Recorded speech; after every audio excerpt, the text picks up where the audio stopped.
Hello, everybody. I'd like to go over some Aztec inspired artwork. So I'm here on the Pinterest website, and the keywords that I used is Aztec art. So here we can see various artworks that are either directly created by the Aztecs, such as perhaps certain architectural artworks, but most of them are probably inspired by Aztec culture. So let's look at this one for examples. This one says, La leyenda del colibrí, el mensajero del más allá. So basically, this is a hummingbird, which in Aztec mythology was the messenger from that in between humans and the gods. So here we basically have what we could presume to be some sort of Aztec warrior. And the helmet basically takes the form of Quetzalcoatl, which was the feathered serpent. This earring is a bit reminiscent of the Aztec calendar. And here we have this warrior speaking, which is symbolized by this movement here, this blue movement symbolizes speech, speaking with El Colibrí, which is basically the hummingbird, and relaying a message to be either conveyed from or to the Aztec gods. When we go back, here we see an image of Quetzalcoatl himself, which was a major deity in pre-Columbian religion and is basically a feathered serpent. So when we look at the shape of the face, it is actually very much inspired by one of the pyramids, in which the bottom would basically have a sculpture of that of the head of Quetzalcoatl, but the steps themselves, when they would create a certain type of shadow when the sun would be in a certain type of position, it would make the steps of the pyramid sort of symbolize the movement of the snake's body, of Quetzalcoatl's body. And so here I believe we have a representation of the body of Quetzalcoatl, the feathered serpent, with beautiful colored feathers. I believe that in the pre-Columbian world, there were many types of birds that were very much multicolored, and that's what made it very lively. And here we have an Aztec princess, or this artist rendition of what is an Aztec princess. And we could call this perhaps tattoo art. Many people might consider having a tattoo of that. And here we have an Aztec cog warrior, and that's the name of the artist that created it. I believe Me Too on DeviantArt. And when we look at this warrior, we can see that it is very idealized in the way that it's created. It's a very fierce warrior with armor that is a bit reminiscent of what we might consider medieval knights or Spartan warriors. When you remember their helmets, this helmet is to a certain degree reminiscent of it, but of course decorated with the patterns and shapes of pre-Columbian culture. Sometimes the warriors would wear helmets that would represent either a jaguar or some type of bird. And these weapons themselves, very reminiscent of basically the equivalent of an Aztec sword. Now, when we go over here, we could see this representation of Moctezuma, which is, I believe, the penultimate emperor of the Aztec Empire, who himself had met the Spanish conquistador Hernan Cortés.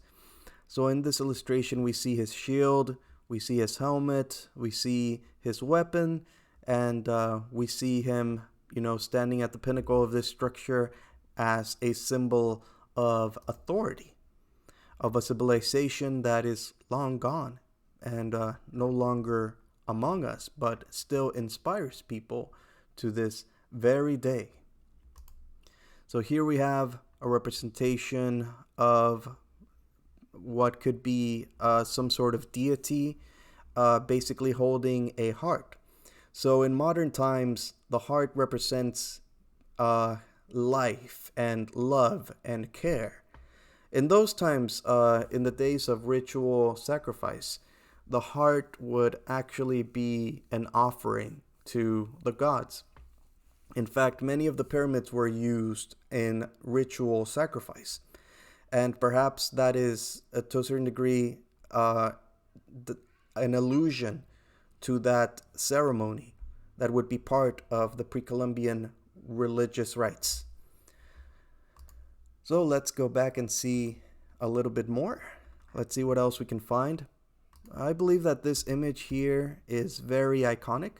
I remember having seen this particular image very much for many years ago. Not sure exactly who was the original artist, but it's the type of image that you might be able to find in various different places in various different times in the past. So this is basically an Aztec warrior.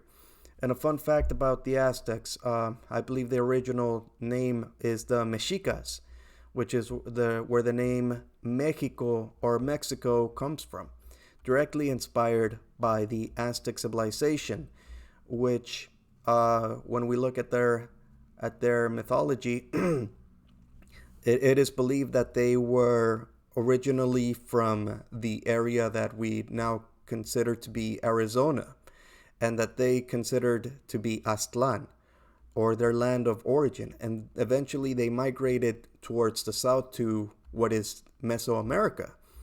And they felt that they were under the orders of their god, Huitzilopochtli, in order to find a sort of promised land.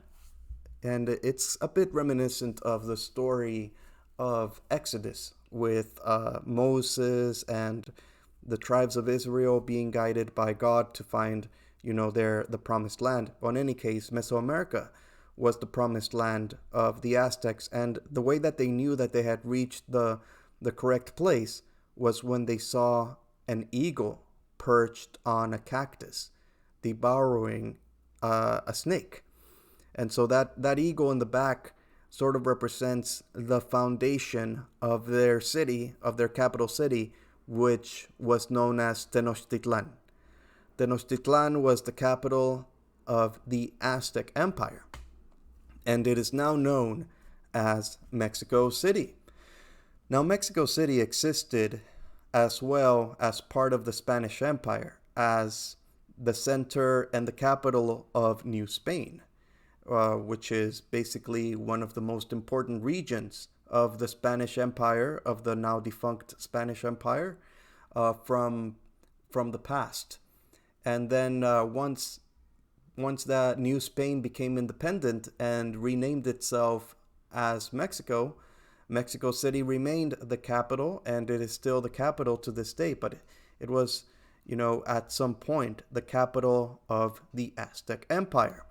So a lot of people might wonder, why is it that Mexicans sort of associate themselves with the Aztec Empire? Well, that's one of the reasons. Because the capital of our nation is the same capital that was the center of the Aztec Empire.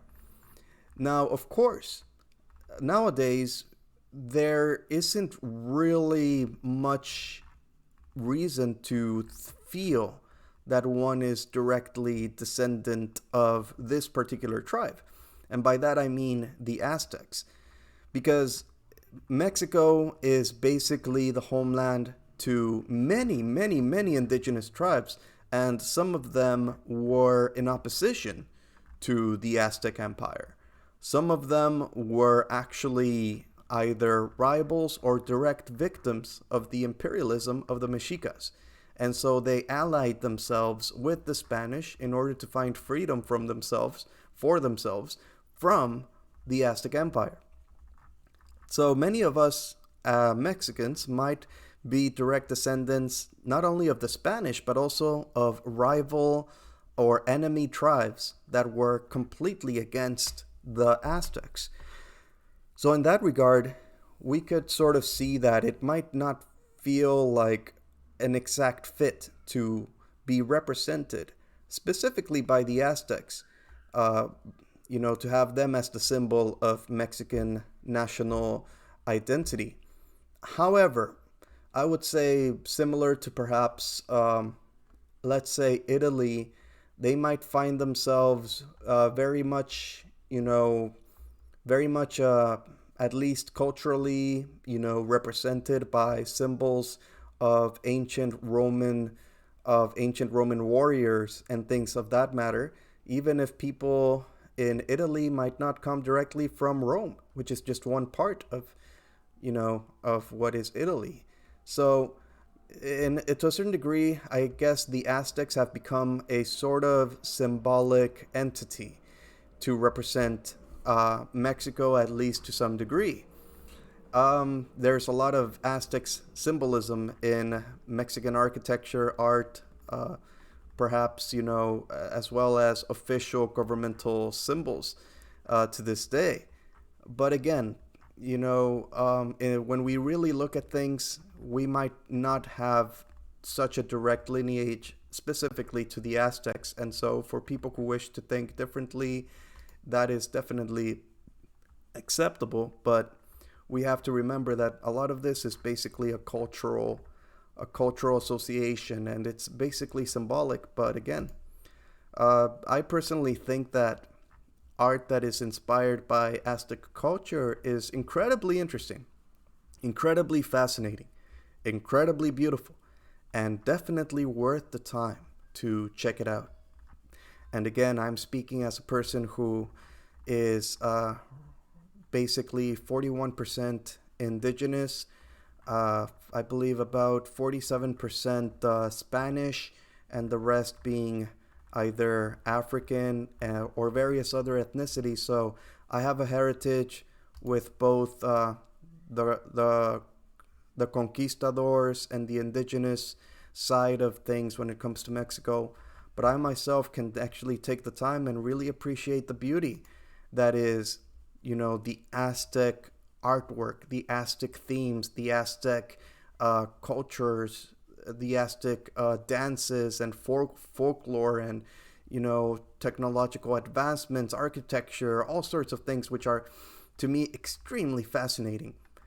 Let's say, for example, if you're from Egypt, maybe you're from a part of Egypt that is not, directly related to where the pyramids were, but you still feel represented by them to a certain degree, even if your ancestors might not have been, directly involved with that, but you still feel that to a certain degree, it's part of your heritage. And that's how I feel when it comes to the Aztecs and their iconic, their symbols and everything else that is represented by that. But of course, we have to balance that out with the historical recognition that modern Mexicans are actually not only Aztecs, but we are a mixture of many things. And let's say, for example, you become a naturalized Mexican and your parents are from Asia, but you were born in Mexico, then you're just as Mexican as anyone else, regardless of your ethnicity. If you are a person who, is directly descended from Spain, and you were born in Mexico, then you're just as Mexican as anyone else. If you are from a tribe, let's say from Zapotec tribe or Mayan tribe or anything other than Aztec, but you are Mexican, then you're just as Mexican as anyone else. And of course, if you are a modern day Mexica who speaks Nahuatl, then you're definitely just as Mexican as anyone else, because now we live in the entity that is the Mexican nation state, which has its own reality. And although we keep the symbols of the Aztec Empire alive, we are now something that has the Aztec Empire, but also the Spanish Empire, also the modern Mexican nation state, as well as its influences from all over the world as part of our collective heritage. Well, that's basically it for now. Thank you very much for watching.